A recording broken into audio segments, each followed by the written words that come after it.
Bismillahirrahmanirrahim. Assalamualaikum warahmatullahi wabarakatuh. Alhamdulillah wassalatu wassalamu ala Rasulillah wa ala alihi wa sahbihi wa mawalah wa la hawla wa la quwwata illa billahi wa ba'du. Baik, kita lanjutkan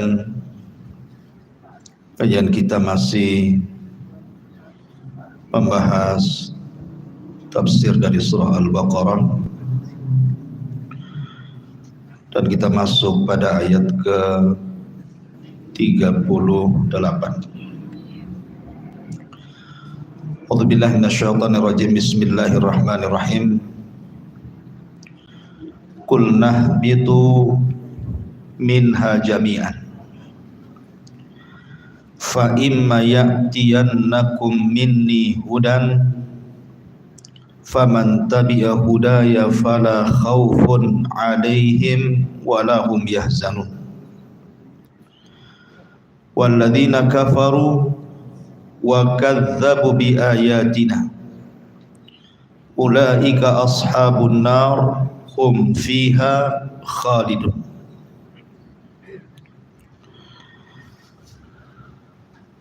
Allah subhanahu wa ta'ala berfirman, turunlah kalian semuanya dari sorga.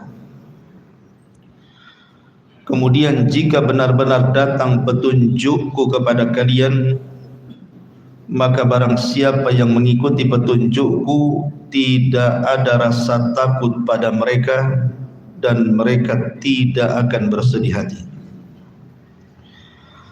Adapun orang-orang kafir dan mendustakan ayat-ayat kami, mereka akan menjadi penghuni neraka dan mereka akan dikekalkan di dalamnya selama-lamanya. Ma'asyiral muslimin yang dimuliakan Allah subhanahu wa ta'ala, surah Al-Baqarah ayat 38 dan juga 39. Di sini akhir daripada kisah Nabi Allah Adam alaihi salatu wassalam yang dicantumkan dalam permulaan surah Al-Baqarah. Jadi ketika Allah subhanahu wa ta'ala murka kepada Nabi Allah Adam alaihi salatu wassalam dan juga istrinya Hawa, dan sebelumnya Allah sudah murka kepada iblis, maka Allah subhanahu wa ta'ala menurunkan 3 makhluk ini semuanya ke bumi. Dan sudah saya ceritakan beberapa khilaf di mana mereka diturunkan. Ada yang mengatakan bahwa iblis diturunkan di lautan, makanya iblis membangun istananya di lautan, berdasarkan hadis Nabi sallallahu alaihi wasallam bahwa istana iblis itu ada di lautan. Adapun Adam dan Hawa, ada yang mengatakan Adam diturunkan di Sri Lanka, di India, dan adapun Hawa turun di Jeddah dan Adam turun di Sri Lanka. Kemudian keduanya dipertemukan. Bagaimana caranya? Yang satu di India Sri Lanka, yang satu pula di Jeddah. Dalam riwayat Israiliyat ada yang mengatakan bahwa Allah subhanahu wa ta'ala turunkan Hajar Aswad. Hajar Aswad itu batu dari sorga. Dulunya putih dan bercahaya. Tetapi Nabi SAW mengatakan sawadathu banu Adam. Yang membuat batu yang sangat putih bercahaya itu menjadi hitam adalah Bani Adam. Apa maksudnya? Maksudnya dosa yang dilakukan Bani Adam sehingga menjadi batu itu berubah yang tadinya putih bercahaya menjadi hitam. Makanya disebut Hajar Aswad, batu yang sangat hitam. Lah ketika batu itu diturunkan dari sorga ke bumi, maka itu menandakan sebuah sinyal cahaya bahwa Adam alaihi salatu wassalam kalau ingin mencari Hawa, istrinya yang terpisah, carilah di titik cahaya itu. Begitu juga Hawa.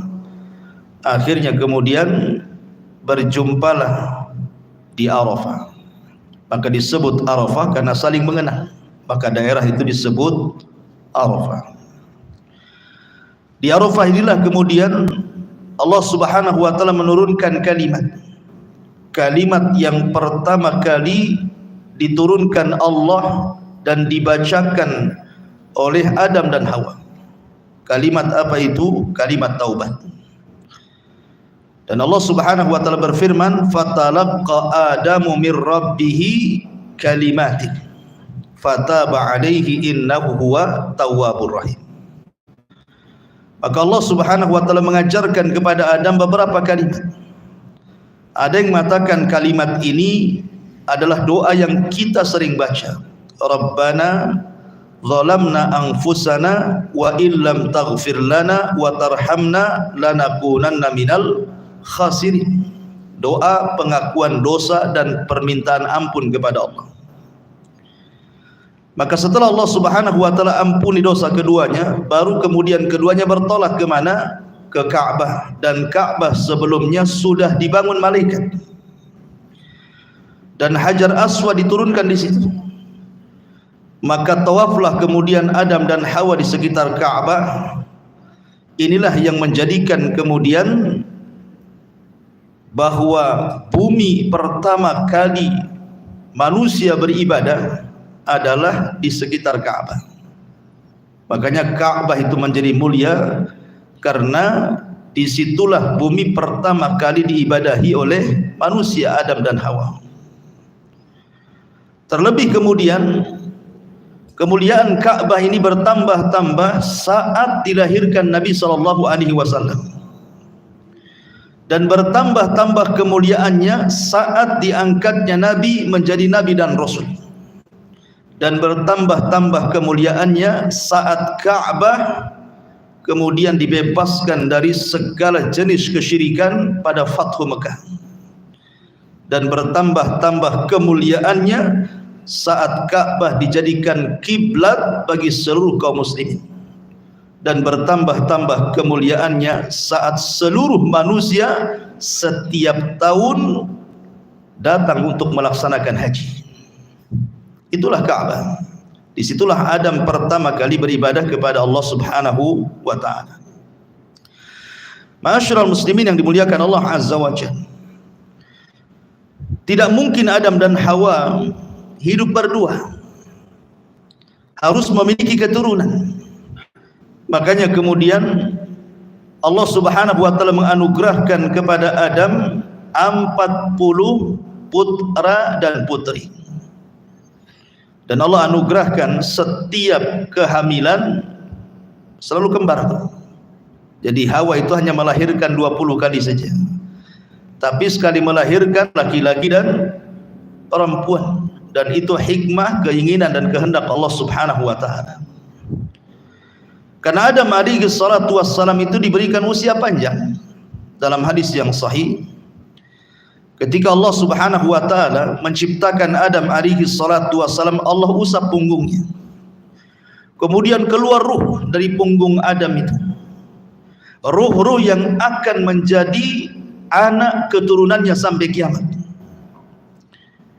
Kemudian Nabi Adam alaihi salatu wassalam diperlihatkan ada dari umatnya yang bercahaya di dahinya. Kemudian Adam takjub dan mengatakan, siapa itu? Maka dikatakan kepada Adam, itulah Daud dari keturunan. Kemudian Adam berkata, berapa usianya? Maka dikatakan usianya hanya 60 tahun. Adam mengatakan, kenapa sedikit? Bagaimana kalau ku tambahkan dari usiaku, genapkan 100 tahun? Jadi usia Adam diambil, 60 tahun diberikan kepada Nabi Allah Hud. Akhirnya kemudian ketika usia Adam sudah 940 tahun, datang malaikat maut dan hendak mencabut nyawanya. Kemudian Adam mengelak dan mengatakan, bukankah usiaku masih tersisa 40? Jadi ketika usianya 960 tahun ya. Karena yang 40 tahun kan diberikan kepada Nabi Allah Hud. Nabi Allah Daud alaihi salam. Kemudian Adam lupa kalau yang 40 tahun itu sudah diberikan kepada Nabi Allah Daud. Dari sinilah kemudian anak turunan Adam menjadi pelupa. Makanya manusia disebut al-insan dari kata-kata nisyan, lupa. Artinya Adam diberikan usia hampir 1000 tahun, walaupun dikurangi kepada Nabi Allah Daud alaihi salatu wassalam, menunjukkan bahwa usia Adam itu cukup panjang. Sehingga kemudian anak-anaknya beranjak dewasa. Dari situlah kemudian Allah Subhanahu wa taala mensyariatkan kepada Adam untuk menikahkan. Bolehnya saudara dengan saudari menikah, tetapi jangan kembarannya. Boleh menikah antara saudara dengan saudari kandungnya, tapi syaratnya jangan kembarannya. Lah kebetulan dari anak-anak Adam ini yang paling besar adalah Qabil dan Habil.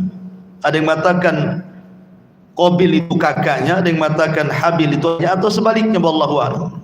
Karena tidak dijelaskan dalam Quran dan juga hadis Nabi sallallahu alaihi wasallam. Tapi yang jelas bahwa itulah yang dikisahkan dalam Al-Quran, di mana Allah Subhanahu wa taala kemudian memerintahkan Adam untuk memerintahkan putra putrinya menikah, karena tidak ada orang lain masalahnya. Akhirnya kemudian Qabil disuruh menikah dengan kembarannya Habil, dan Habil disuruh menikah dengan kembarannya Qabil. Dari sini iblis datang dan menggoda Qabil dan mengatakan, wahai Qabil, lihat kembaran Habil itu tidak cocok untukmu, kurang cantik, tapi lihat kembaranmu cantik. Akhirnya kemudian Qabil pun terpengaruh dengan syaitan, kemudian ditanamkan hasad.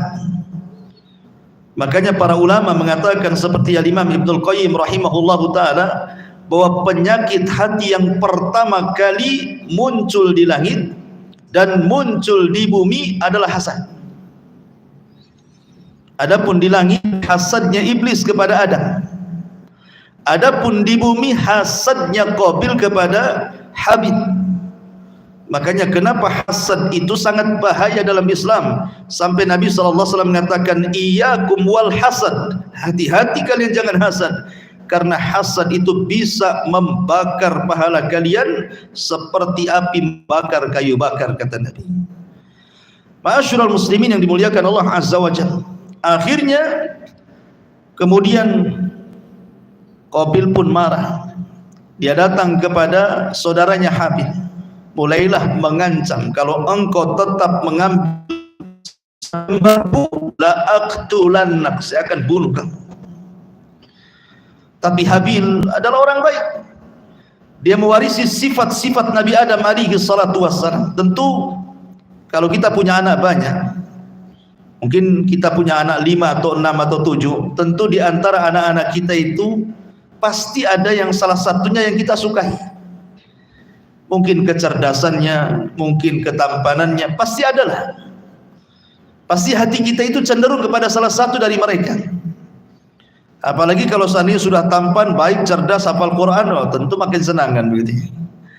Maka Habil itu anak kesayangan Adam karena mewarisi sifat-sifatnya. Lah Habil ini tidak seperti Qabil. Makanya ketika kemudian Qabil mengancam, la aqtulannak, saya akan bunuh kamu, Habil hanya mengatakan, la imbasatta yadaka litaktulani ma ana bibasiti yadiya ilaika liaqtulah. Kalau engkau ingin membunuhku silahkan, tapi saya tidak hendak membunuhmu. Lihat bagaimana bahasanya, la imbasatta, kalau engkau bentangkan tanganmu, litaktulani, untuk membunuhku, ma ana bibasiti yadiya ilaika liaqtulah, tidak mungkin tanganku akan membunuh badanmu. Kenapa alasannya? Inni akhafullah, kata Habil, karena aku takut kepada Allah subhanahu wa ta'ala.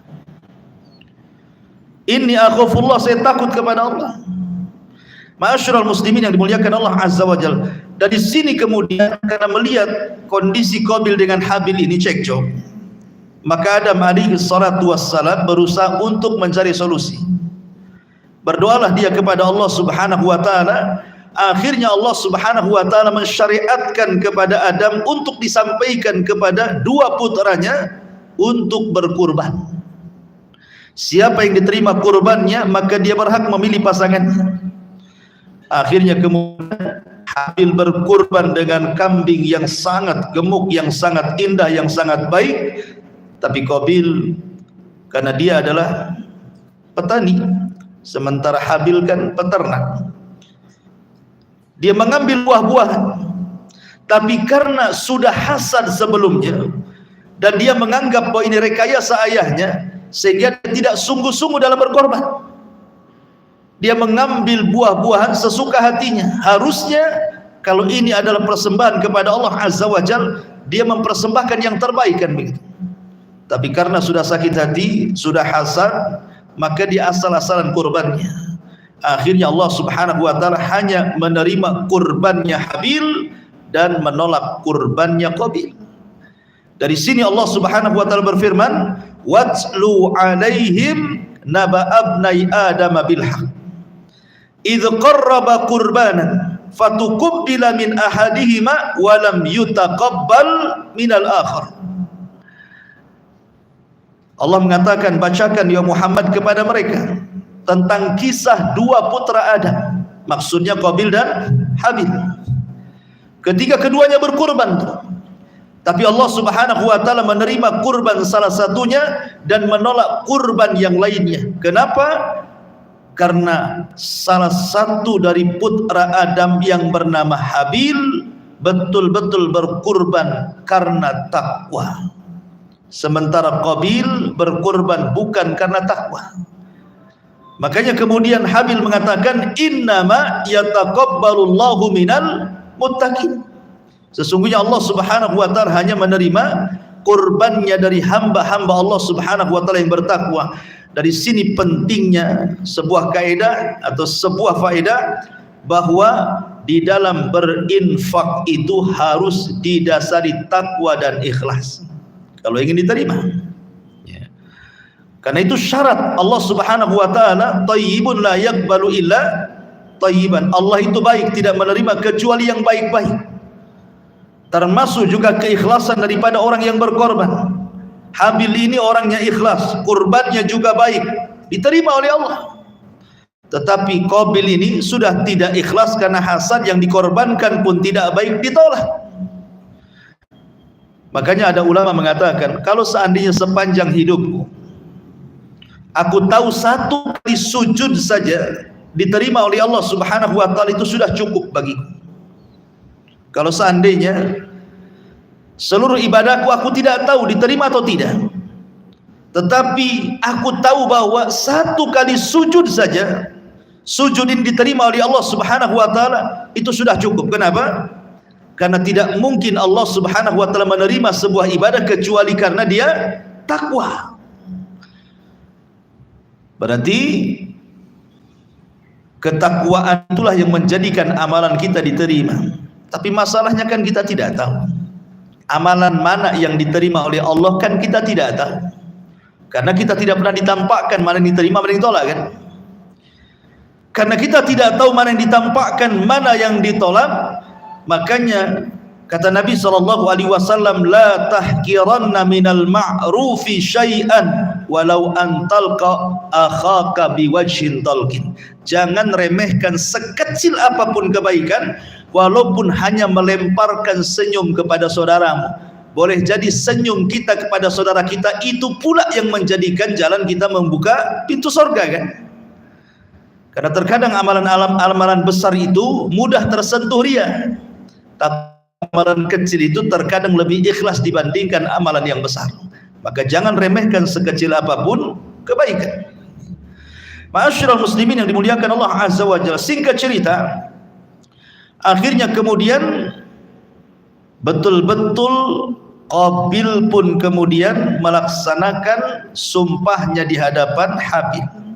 Wallahi la aqtulannak, demi Allah saya akan bunuh kamu. Tapi Habil tidak melawan dan mengatakan, silahkan, kalau kau membunuhku silahkan, saya tidak akan membunuhmu. Saya takut kepada Allah Subhanahu wa ta'ala, dan saya ingin gabungkan dosaku kepada dosamu supaya engkau termasuk penduduk neraka. Bahasanya apa kata Qabil atau kata Habil kepada Qabil? Dia mengatakan, inni uridu an tabu'a bi ithmi wa ithmika fatakuna min ashabin nar wa dzalika jazaa'u zalimin. Sesungguhnya saya hanya mengharap dosaku ditumpukan dengan dosamu biar engkau termasuk penduduk neraka. Jadi alasan Habil kenapa tidak melawan, satu, karena takut kepada Allah. Dua, biar dosanya digabungkan dosa orang yang membunuhnya sehingga dia masuk surga dan orang yang membunuhnya masuk neraka. Dari sini ada faedah, ma'asyiral muslimin yang dimuliakan Allah Azza wa Jalla. Kalau kita cerita masalah pembunuhan, ada al-qatil wal maqtulu finnar, orang yang membunuh dan orang yang dibunuh dua-duanya masuk neraka. Yang kedua, al-qatil wal maqtulu fil jannah, orang yang membunuh dan orang yang dibunuh dua-duanya masuk surga. Kemudian yang ketiga, al-qatilu finnar wal maqtulu fil jannah, orang yang membunuh di neraka, orang yang dibunuh di surga. Kemudian yang keempat, al-qatilu fil jannah wal maqtulu finnar, orang yang membunuh di surga, orang yang dibunuh di neraka. Bagaimana gambarannya? Yang pertama, al-qatilu wal maqtulu finnar, orang yang membunuh dan yang dibunuh di neraka. Ini berdasarkan hadis Nabi SAW yang terdapat dalam Sahihaini Bukhari dan Muslim. Kata Nabi SAW, idza tawajahal muslimani bisayfihima fal qatilu wal maqtulu finnar. Qalu ya Rasulullah, hadzal qatil fama balul maqtul? Qala innahu kana harisan ala qatli sahibi. Kata Nabi SAW, apabila dua orang muslim berhadap-hadapan dengan pedangnya dan hendak saling membunuh, maka orang yang membunuh dan yang dibunuh dua-duanya di neraka, kata Nabi. Sahabat bertanya, Rasul, kalau orang yang membunuh di neraka, okelah. Tapi kalau orang yang dibunuh di neraka, macam mana caranya? Maka Nabi SAW mengatakan, ya, karena yang terbunuh juga sebelum dia terbunuh, dia pun sudah ingin membunuh. Jadi orang yang dibunuh itu sebelum dia terbunuh, dalam hatinya juga ingin membunuh masalahnya. Jadi sama punya keinginan membunuh, cuma satunya apes saja, kan itu ya.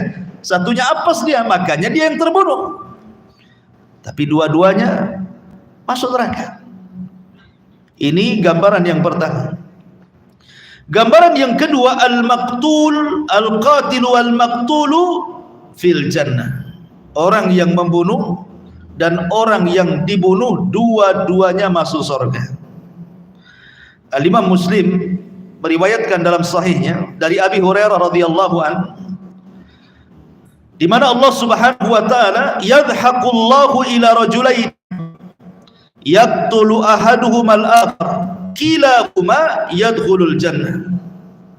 Allah tertawa kepada dua orang laki-laki. Salah satunya membunuh yang lainnya, tapi dua-duanya dimasukkan ke dalam surga. Faqalu, sahabat bertanya, kaifa ya Rasulullah? Bagaimana tuh gambarannya tuh? Yang membunuh dan yang dibunuh dua-duanya masuk surga. Maka Nabi SAW memberikan gambaran, yuqatilu hadza fi sabilillah. Ketika terjadi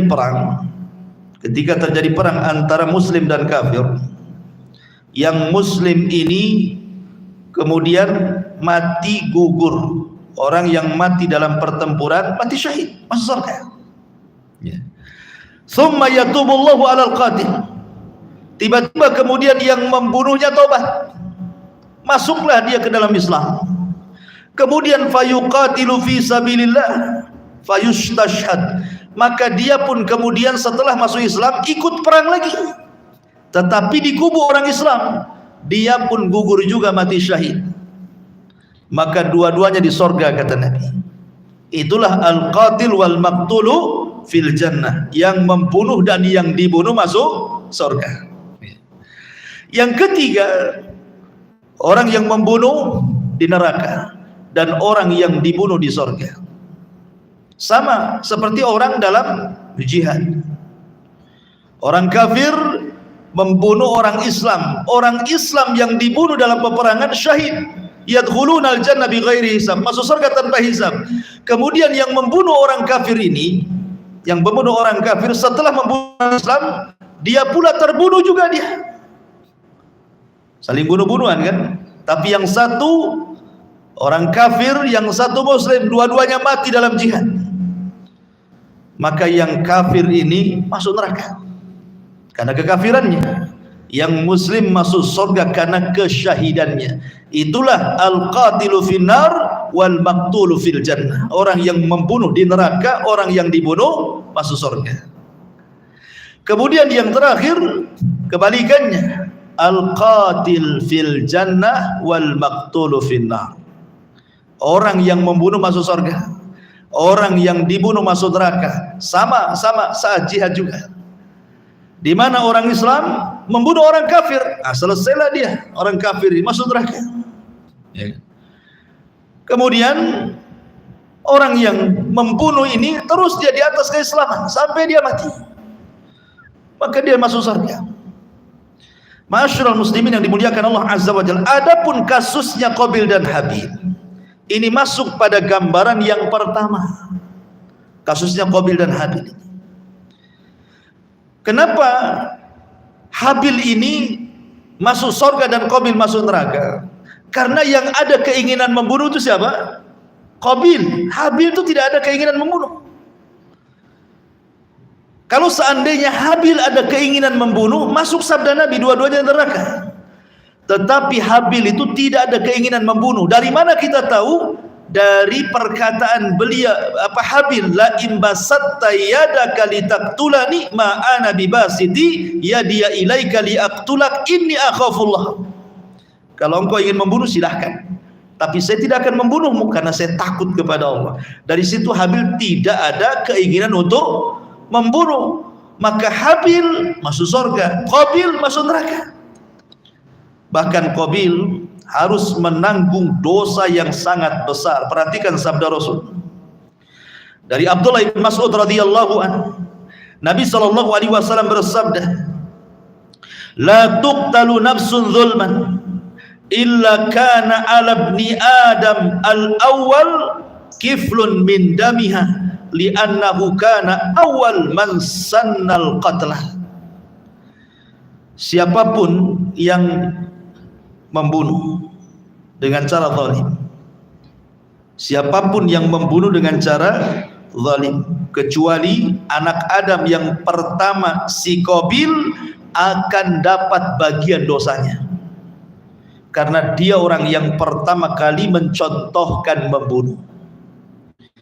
Jadi kalau sejak zaman Qabil sampai hari ini ada orang yang membunuh dengan cara zalim, otomatis orang yang membunuh itu kan dosa. Ribuan orang yang sudah membunuh, otomatis ribuan dosa ini si Qabil juga akan nanggung dosanya.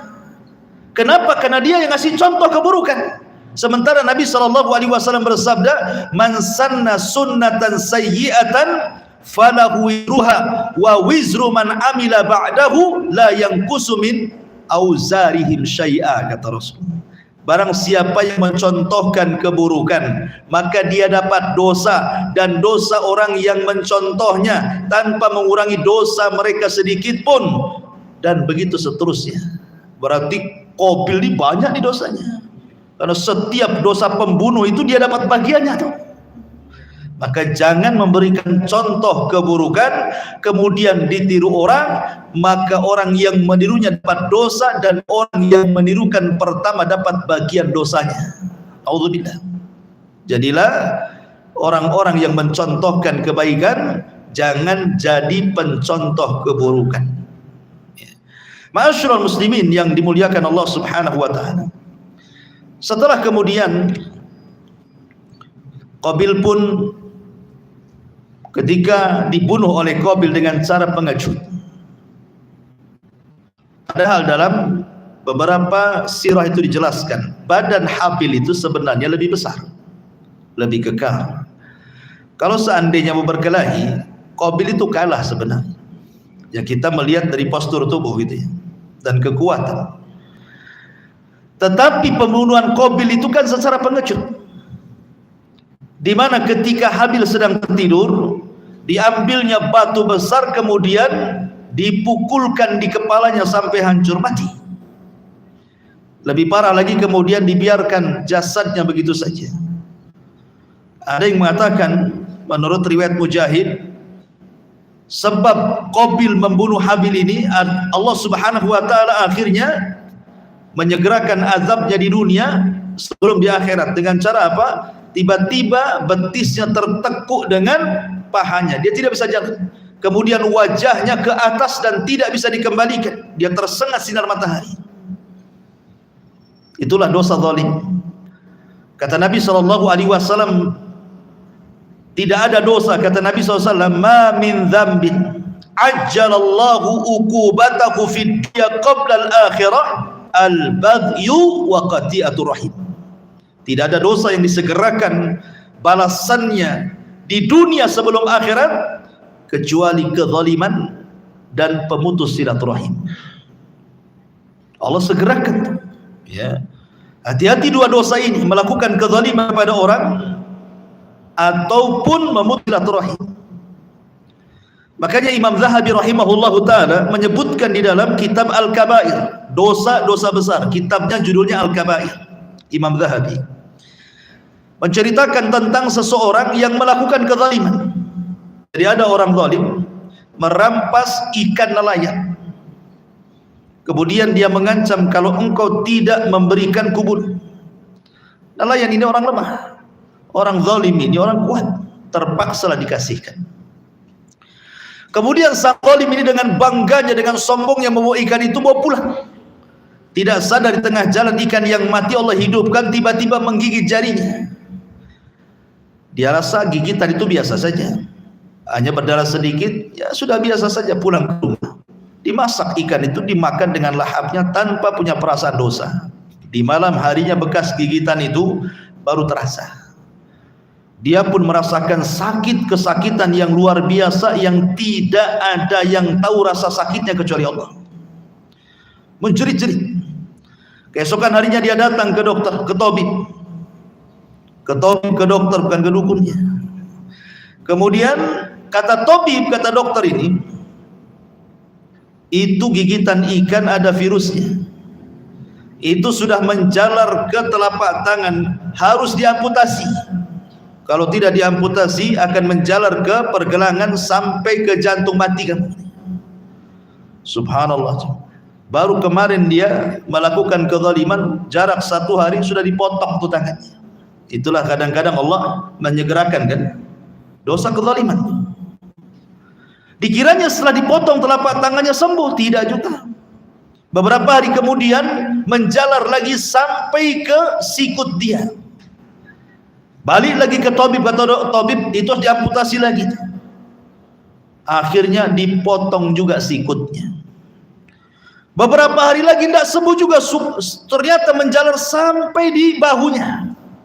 Dokter ini heran, dia sudah sering menangani perkara itu, tapi tidak seperti ini. Makanya dokter ini bertanya kepada orang ini, dosa kamu itu apa sebenarnya?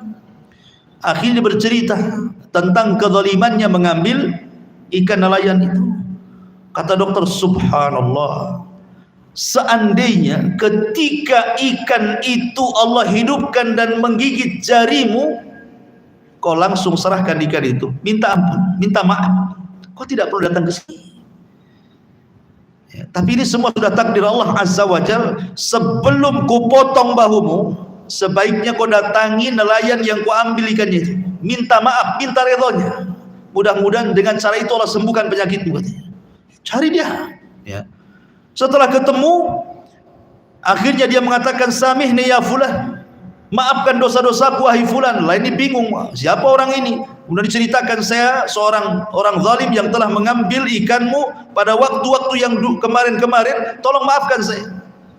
Akhirnya kemudian karena melihat kondisinya yang kasihan, dimaafkanlah sang nelayan ini. Ketika dimaafkan, hilang rasa sakitnya. Kemudian sebelum dia pergi, orang zalim yang sudah bertobat ini mengatakan kepada sang nelayan ini, wahai bapak, ketika saya ambil ikan, saya melihat bibirmu bergerak-gerak. Kamu ngomong apa? Gitu dia. Akhirnya kata sang nelayan, tidak, aku tidak bicara apapun kecuali hanya berdoa kepada Allah. Hanya mengatakan, ya Rabb, sesungguhnya aku ini orang lemah, di hadapanku orang kuat, arini quwwataka ya Rabb, tolong tampakkan kekuatanmu kepadaku. Hanya itu saja. Ya. Rupanya manjur doa orang yang dizalimi mustajab. Ingat, doa orang yang dizalimi itu mustajab, karena orang yang menzalimi itu dia bisa nyenyak tidur, orang yang dizalimi tidak pernah nyenyak tidur. Makanya dia bermunajat tiap malam untuk melaknat orang yang menzaliminya. Hati-hati itu. Ya. Karena orang yang mazlum, yang dizalimi ini kalau sudah berdoa tidak ada hijab antara dia dengan Allah, melesat, walaupun yang dizalimi itu orang kafir. Ma'asyiral muslimin yang dimuliakan Allah Azza wa Jalla, akhirnya setelah dimaafkan dan dia pun menyesal, maka dia pun hendak datang ke dokter tadi.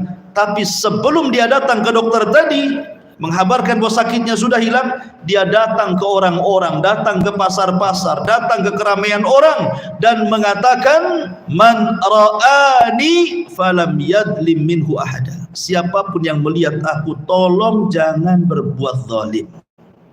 Tampakkanlah bekas amputasinya itu. Lah, Imam Zahabi mencantumkan kisah ini dalam kitab Al-Kabair, dosa-dosa besar. Ya.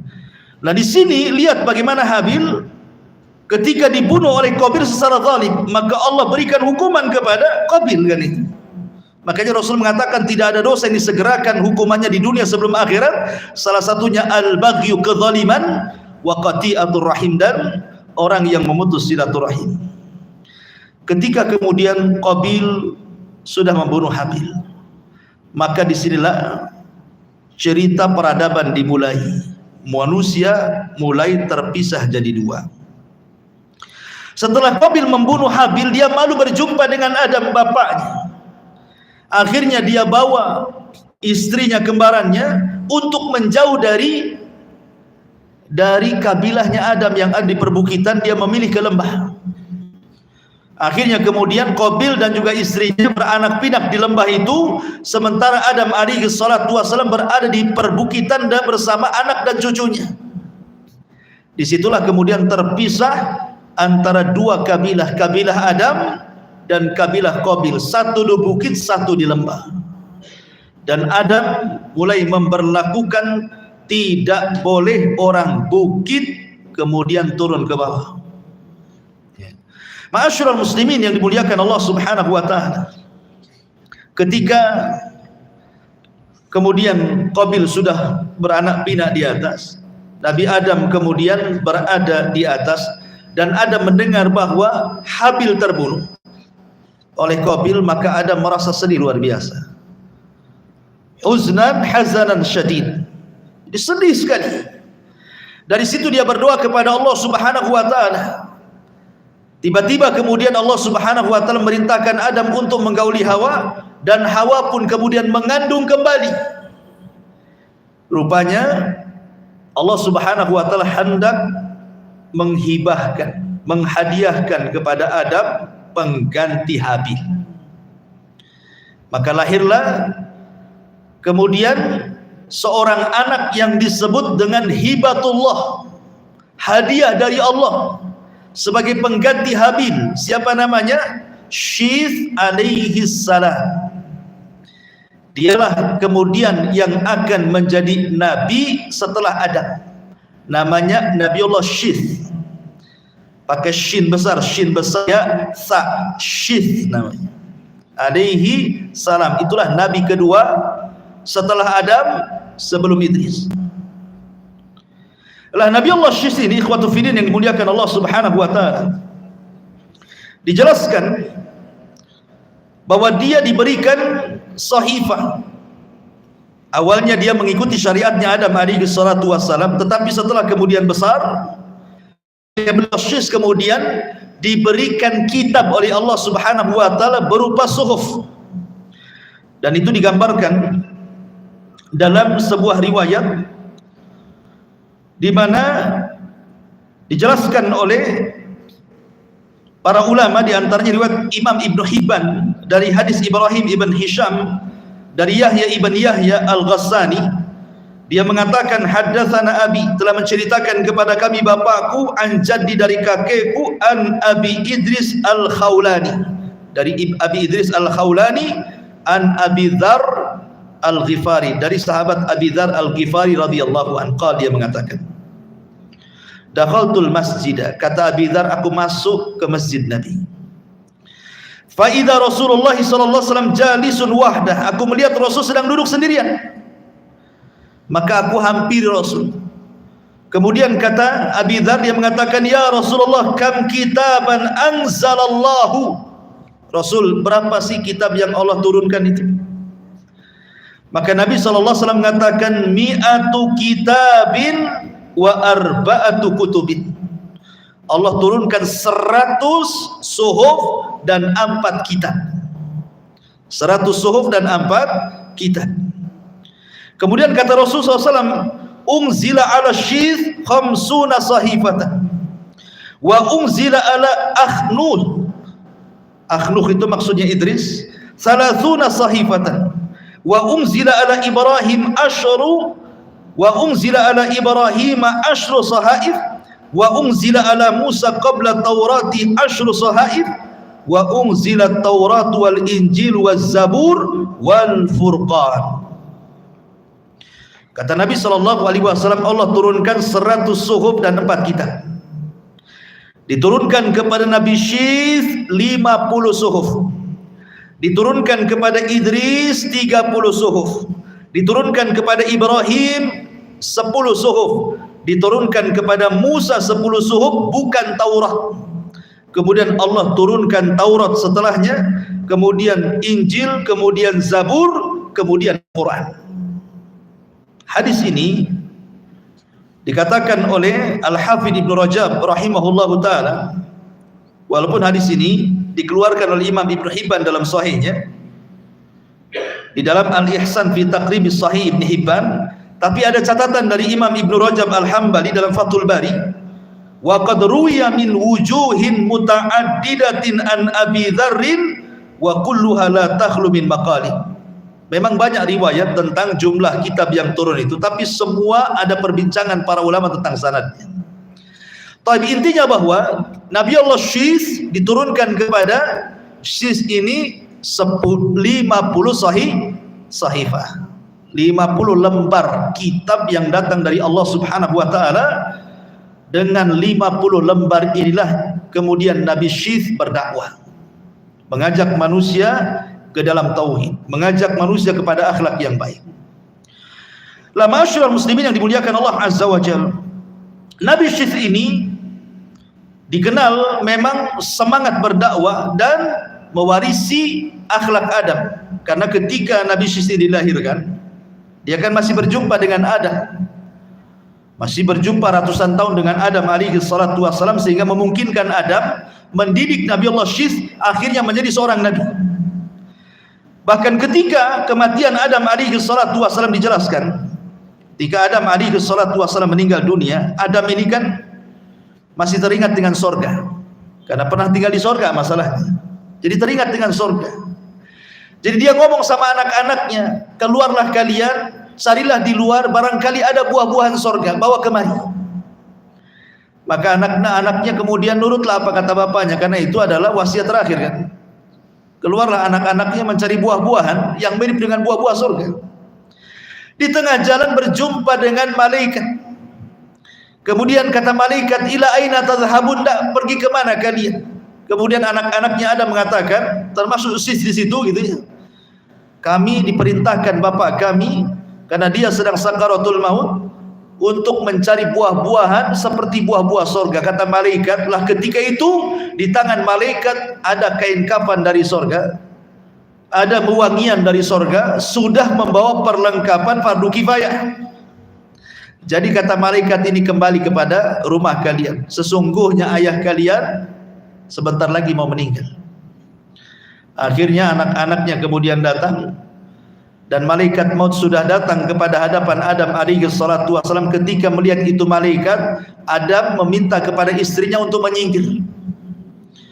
Kemudian Adam alaihi salatu wassalam pun akhirnya dicabut nyawanya. Maka kemudian malaikat mengajarkan bagaimana caranya fardu kifayah, mulai dari memandikan, mengkafankan, menyolatkan, sampai kemudian menguburkan. Ma'asyiral muslimin yang dimuliakan Allah Azza wa Jalla. Lah dari sinilah kemudian Nabi Allah Syith alaihi salam itu menjadi penerus Adam alaihi salatu wassalam. Dan Syith membuat syariat, meneruskan syariat Adam. Tidak boleh para pengikutnya yang ada di bukit berjumpa dengan para pengikut Qabil yang ada di lembah. Sampai pada waktunya Nabi Allah Syith kemudian meninggal dunia. Ketika meninggal dunia ini, jarak antara Syith ke Idris kan jauh. Ada beberapa abad berlalu tuh. Ya. Sehingga kemudian peran iblis di sini masuk. Iblis ini peran karena kekosongan Nabi kan. Adam sudah nggak ada, Syith sudah meninggal, Idris pula belum lahir. Di sini terjadi zaman fatrah. Inilah kesempatan iblis untuk menggoda Bani Adam. Dengan cara apa? Iblis ini, ma'asyiral muslimin yang dimuliakan Allah Azza wa Jalla, berpura-pura menjelma manusia. Setelah berpura-pura menjelma manusia, dia mencari pekerjaan di salah satu kebun yang ada di lembah di kabilahnya Qabil. Pura-pura mencari pekerjaan, jadi pekerja di kebun, ya nyangkul ya apalah gitu. Kemudian akhirnya iblis ini mengajarkan kepada pemilik kebun itu suara seruling. Ya, dibuatlah seruling, kemudian ditiup, dan itu belum pernah ada suara-suara bunyi-bunyi kayak begitu. Akhirnya kemudian sukalah ini pemilik kebun ini. Kemudian akhirnya diundanglah kawan-kawannya. Akhirnya iblis pun kemudian meniupkan seruling-seruling itu. Akhirnya suara seruling itu dijadikan pesta tahunan oleh kabilah Habil ini. Kalau mereka pesta, mereka akan meniup seruling itu. Makanya Rasul mengatakan mizmar min mazamiri syaitan. Seruling itu dari suara-suara syaitan, kan itu riwayatnya. Jadi akhirnya suara seruling yang ada di bawah ini sampailah ke ada di bukit. Ya, di bukit itu. Yang laki-lakinya penasaran, ada apa sih suara-suara gaduh di bawah itu? Mulailah turun. Anak-anak muda dari atas 1-2 itu ngintip, ada apalah suara gaduh di bawah itu. Lah dalam hadis Nabi SAW, turunan Qabil itu laki-lakinya tak tampan, perempuannya pula cantik-cantik. Sementara yang di atas, ya kabilahnya Syith alaihi salam itu terbalik pula. Laki-lakinya tampan-tampan, perempuannya pula tak tampan.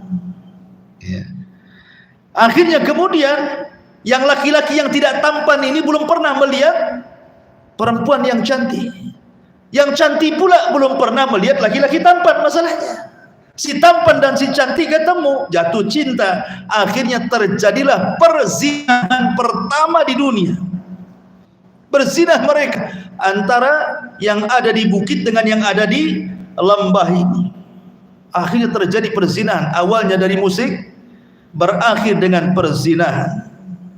Makanya musik, zina, khamr itu 3 serangkaian tidak bisa dilupakan, tidak bisa dilepas. Musik, zina, khamr wajib ada. Itu 3 maksiat yang tidak bisa dipisahkan.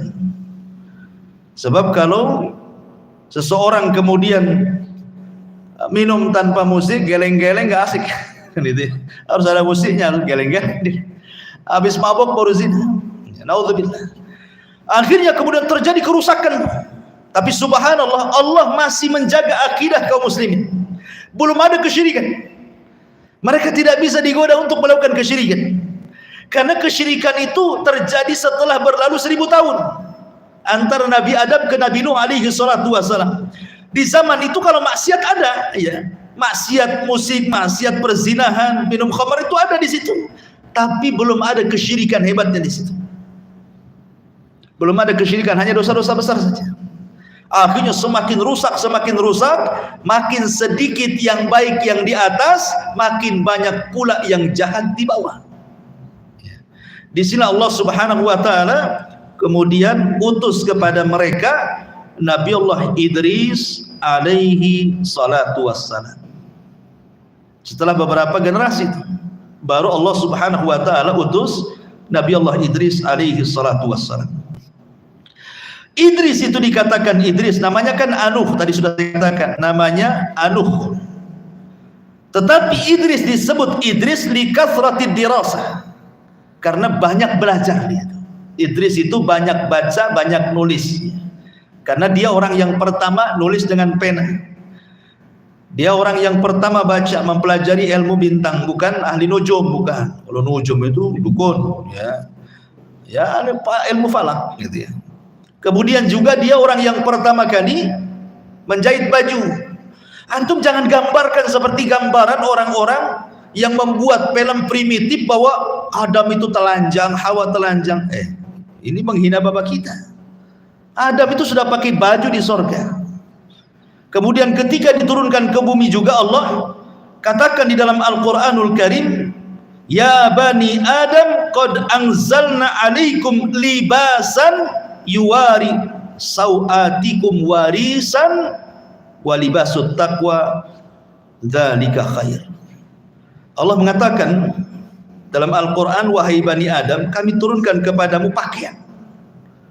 Jadi Allah Subhanahu wa taala tunjukkan kepada Adam itu untuk berpakaian menutup aurat. Jadi Adam itu sudah menutup aurat, yang entah dengan apa lah kan gitu ya, entah dengan kulit, entah dengan dedaunan di zaman itu, Allahu a'lam. Tapi kemudian jangan kemudian digambarkan Adam itu kemudian telanjang pakai koteka saja, enggak gitu. Ya. Ma'asyiral muslimin yang dimuliakan Allah Azza wa Jalla, Adam berpakaian, Hawa juga berpakaian.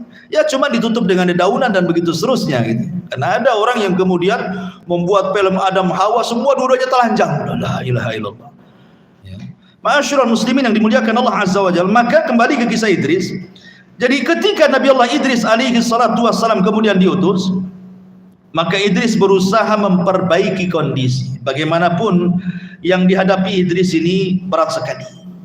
Karena masalahnya keburukan sudah menyebar kan, lebih banyak dibandingkan kebaikan. Tapi Idris itu nabi yang paling semangat memperbaiki orang. Sampai dalam riwayat Israiliyat itu dengan dakwahnya berhasil dia menarik 1000 orang dari kaumnya. 1000 itu sudah banyak di zaman itu karena umat kan belum banyak. Akhirnya kemudian Nabi Allah Idris alaihi salatu wassalam, karena Idris kan orang Babil, pendapat yang Raja Iblis itu dilahirkan di Babil. Babil itu Irak, walaupun ada yang berpendapat di Mesir. Jadi setelah Idris kemudian berdakwah dengan sedemikian kencangnya, semangatnya, banyak memberikan hidayah, dia takut kalau seandainya orang-orang masih tinggal di Babil. Kalau masih berdekatan dengan kabilah Qabil ini bahaya. Ya. Akhirnya kemudian Idris pun mengajak hijrah orang-orang yang beriman dari Babil Irak dibawa ke Mesir. Di Mesir inilah maka Idris kemudian menggembleng mereka. Makanya penting seseorang itu mencari lingkungan kan gitu. Mencari lingkungan yang baik itu penting. Kata para ulama itu dahulukan al-jar qabla dar gitu. Dahulukan al-jar qabla ad-dar. Dahulukan tetangga sebelum rumah. Jadi kalau antum ingin cari rumah, ingin beli rumah, ingin sewa rumah, dahulukan tetangga sebelum rumah. Lihat tetangganya, jangan lihat rumahnya dulu. Ya. Dari mana dalilnya? Dari Al-Quran dalilnya. Ketika istrinya Fir'aun, Asya bintu Muzahim, sebelum meninggalnya, dia berdoa kepada Allah Subhanahu wa taala. Apa doanya? Disebutkan dalam Al-Quran, Rabbi bnili indaka baitan fil jannah. Ya Rabb, bangunkan di sisimu satu rumah di surga. Kalimat di sini, ya Allah bangunkan di sisimu rumah di surga. Artinya dia ingin bertetangga dengan Allah baru bicara rumah. Gitu ya. Dari sini ada kaidah bahwa hendaklah mendahulukan tetangga sebelum rumah. Jadi kalau cari perumahan itu lihat tetangganya, muslimkah tidak muslim? Ada masjidkah tidak ada masjid? Macam mana kondisinya, mayoritas muslim, banyak ahli sunnahnya atau syiahnya? Dilihat di situ, ya. Tetap kita merayakan tetangga, tapi di zaman sekarang kan nggak peduli. Kalau bisa cari rumah yang nggak ada tetangganya kan, yang nggak ada tetangganya, yang jauh-jauh rumahnya di sini rumah, nanti di sana lagi rumah.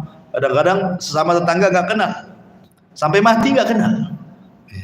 Kan ada itu perumahan sampai mati nggak kenal tetangganya itu, nggak peduli. Kan rugi gitu ya.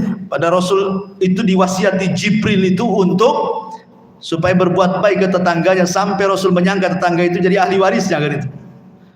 Ma'asyiral muslimin yang dimuliakan Allah Azza wa Jalla, kembali bahwa lingkungan itu penting. Makanya Idris membawa kaumnya dari Babil Irak menuju Mesir. Karena Idris itu semangat berdakwah, maka Allah Subhanahu wa taala berikan hadiah kepada Idris. Setiap satu hari dia mendapatkan pahala seluruh umatnya di zamannya. Jadi pahala umatnya di zamannya diberikan kepada Idris. Senanglah Idris itu. Akhirnya dia kemudian meminta kepada Allah Subhanahu wa taala untuk dipanjangkan usianya. Sampai terjadi khilaf tentang di mana meninggalnya Idris ini.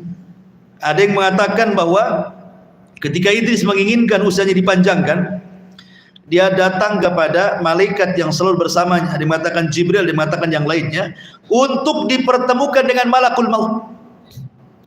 Kata malaikat ini, saya tidak mungkin memintakan kepada Allah Subhanahu wa taala agar usiamu dipanjangkan, karena usia itu takdir. Tapi kalau engkau mau, cobalah kau bincangkan dengan malakul maut gitu. Dengan malaikat maut. Kata Idris, gimana cara ketemunya? Akhirnya kemudian dinaikkanlah Idris ke langit keempat, dan Rasul pernah berjumpa di langit keempat dalam peristiwa Mi'raj kan gitu ya. Naik ke langit keempat, Rasul berjumpa dengan Idris. Kata Idris, marhaban bi akhir salih wa nabiyyin salih. Selamat datang nabiku yang saleh dan saudaraku yang saleh, kata Idris. Jadi Idris ini diterbangkan ke langit keempat. Allah Subhanahu wa taala berfirman, wa rafa'nahu makanan aliyan, wa rafa'nahu makanan aliyan, wadhkur fil kitab Idris innahu kana siddiqan nabiyya wa rafa'nahu makanan aliyya. Sebutkan wahai Muhammad tentang kisah Idris di dalam Al-Quran. Dia seorang nabi yang jujur, dan kami angkat Idris ke tempat yang tinggi, maksudnya ke langit keempat. Sesampainya di langit keempat, kemudian malaikat ini berjumpa dengan malakul maut dan mengatakan, Idris menitipkan salam kepada. Idris menitipkan salam kepada. Ya, malaikat maut mengatakan, sampaikan salamku juga kepadanya. Ada apa dia dengan diriku? Kemudian malaikat ini mengatakan, aku antar Idris ke langit keempat itu supaya dia ingin ditambah usianya agar kau jangan mencabut dulu nyawanya.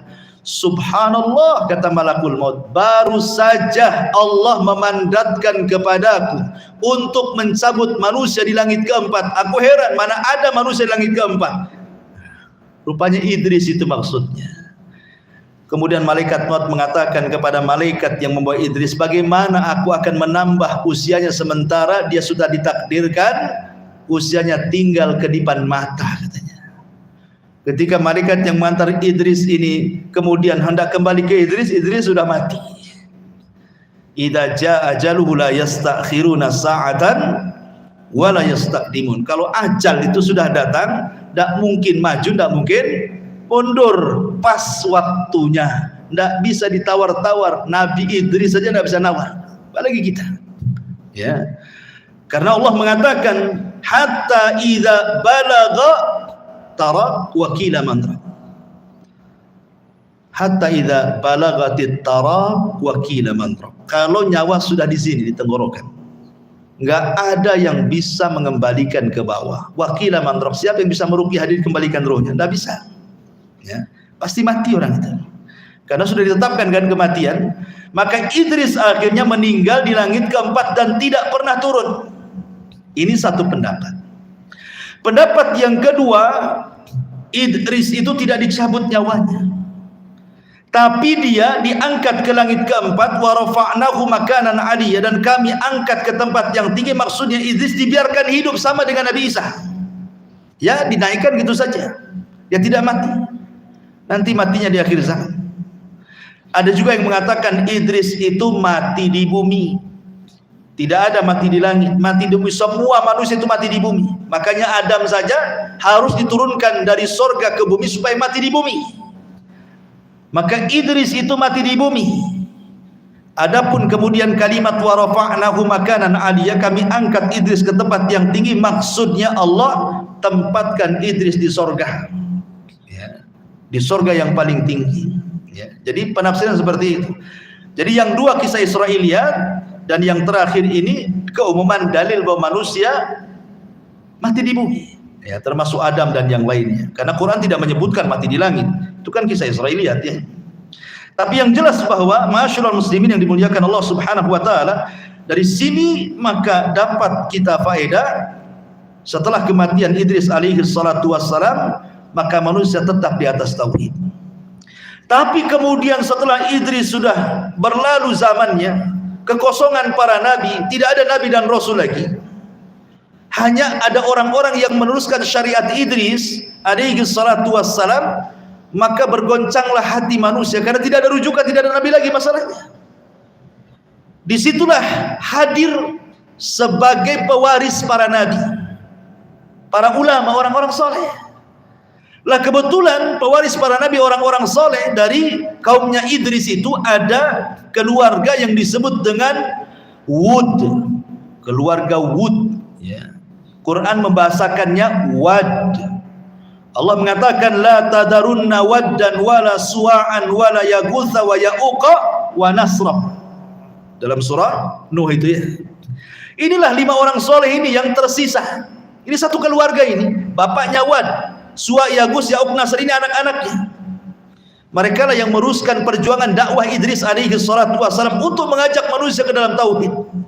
Tapi Allah takdirkan meninggal satu persatu. Wad meninggal, ganti Suwa, Suwa meninggal, ganti Ya'uq, Yagus meninggal, ganti Ya'uq, Ya'uq meninggal, ganti Nasr, tidak ada penggantinya.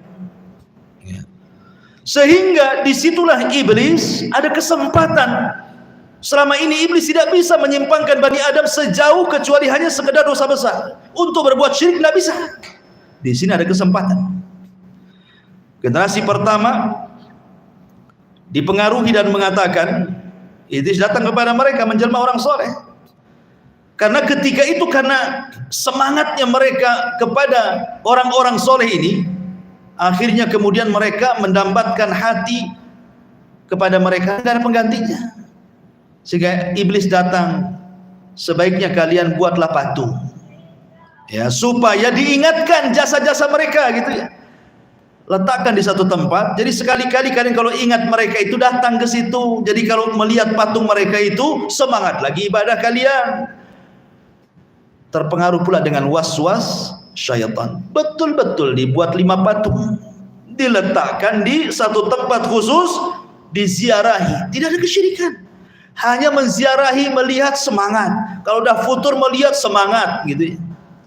Generasi pembuat patung meninggal, datang pula generasi kedua. Iblis datang lagi dan mengatakan, kenapa kalian capek-capek lah datang ke tempat khusus, produksi sajalah ke itu patung-patung banyak-banyak, letakkan di rumah kalian, ya. Makin semangat lagi kalian, kepengaruh lagi, diproduksilah banyak-banyak, hampir tidak ada satu rumah kecuali ada patung. Ya, tidak perlu lagi datang ke tempat khusus. Generasi kedua meninggal, generasi ketiga tak tahu apa-apa. Iblis datang lagi dan mengatakan, aku loh hidup di zaman bapakmu, di zaman kakekmu, kata iblis. Kamu tahu nggak apa maksudnya kakekmu buat patung? Kakekmu membuat patung itu maksudnya untuk wasilah mendekatkan diri kepada Allah. Ma na'buduhum illa liyuqarribuna ilallahi zulfah. Kami tidak mendekatkan diri kepada Allah kecuali lewat perantara mereka supaya lebih dekat lagi. Nah, mulailah terjadi syirik wasilah di sini. Ya. Akhirnya kemudian mereka pun mulai menjadikan patung-patung itu wasilah beribadah kepada Allah, yang berakhir bukan dijadikan wasilah lagi, belakangan dijadikan sesembahan. Ketika mulai terjadi kesyirikan, disinilah Allah utus Nabi Nuh alaihi salatu wassalam setelah 1000 tahun dari zaman Adam alaihi salatu wassalam. Nuh diutus. Lah Nuh ini luar biasa perjuangannya, ikhwatu fiddin, dan satu-satunya nabi yang diberikan usia lebih panjang dari bapaknya sendiri, maksudnya kakeknya Adam alaihi salatu wassalam. Dari semua manusia Nuh paling panjang sendiri itu usianya. Ada yang mengatakan 1870, ada yang mengatakan 1500, ada yang mengatakan 1400, pokoknya di atas 1000 lah itu khilafnya. Sehingga Nuh ini berjumpa dengan berbagai macam generasi, karena Nuh itu panjang usianya kan itu. Makanya Al-Quran sendiri ketika menjelaskan tentang dakwahnya Nabi Nuh itu kan disebutkan alfasanatin illa khamsina ama, dakwahnya saja 1000 tahun dikurangi 50 tahun alias 950 tahun. Tetapi hidayah milik Allah, setiap 20 tahun sekali cuma satu pengikutnya. Jadi selama itu tidak banyak pengikutnya ya. Akhirnya kemudian sudah Nuh itu sudah terlampau lama berdakwah ya kan, 950 tahun, tidak pun ada juga yang menerimanya.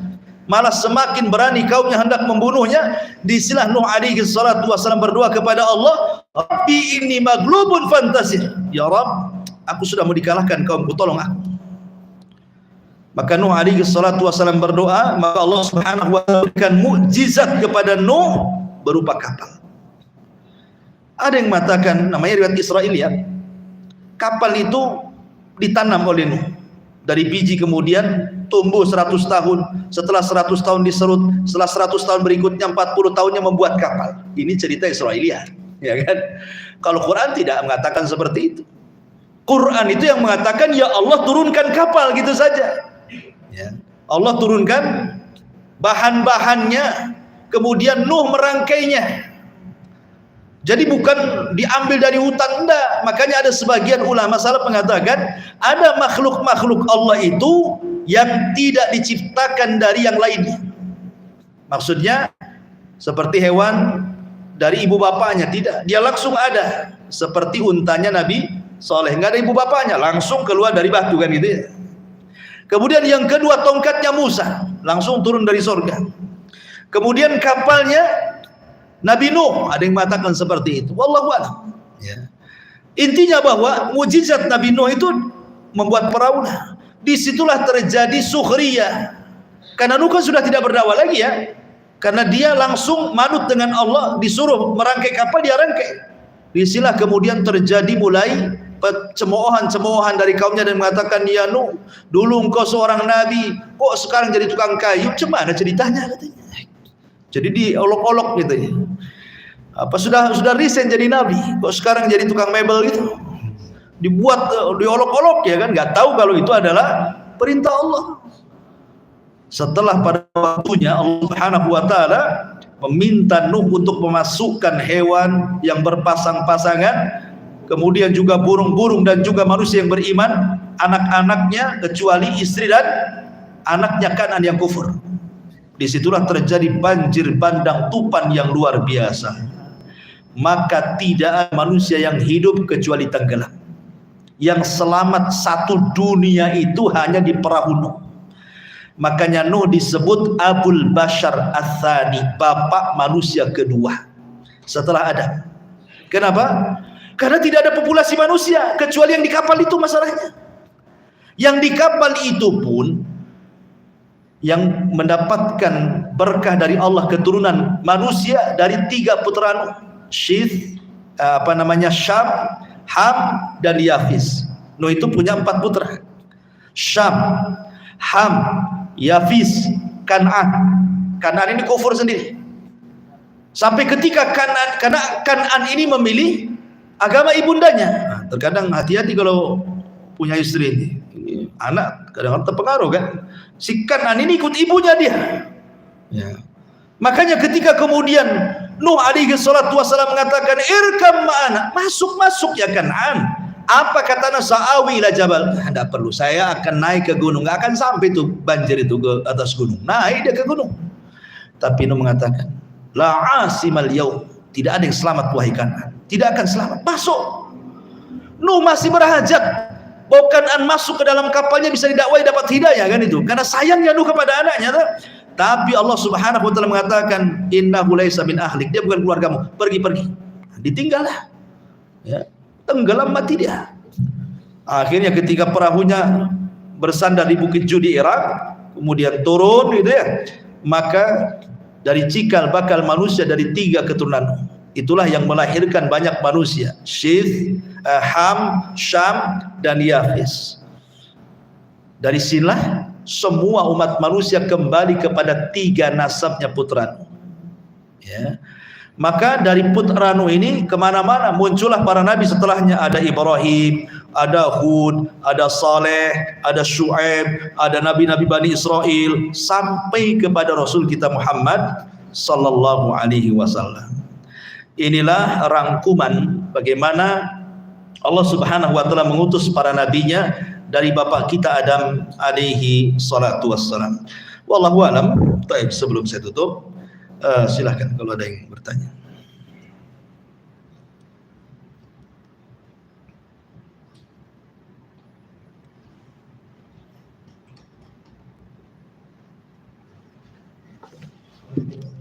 Baik.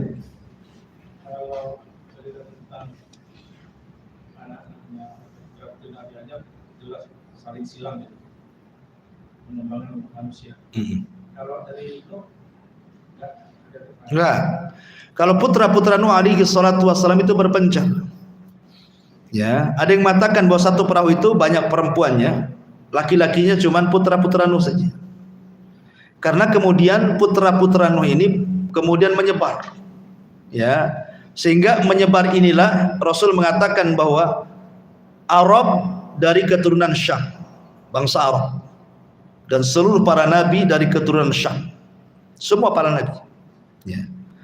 Adapun Ham itu ke arah Afrika dan sekitarnya, sehingga turunan orang-orang berkulit hitam itu dari Ham. Ya. Adapun Yafis ini ke arah Asia. Yafis ini, ya, Yafis ini melahirkan beberapa kabilah termasuk Ya'juj wa Ma'juj. Itu dari Yafis.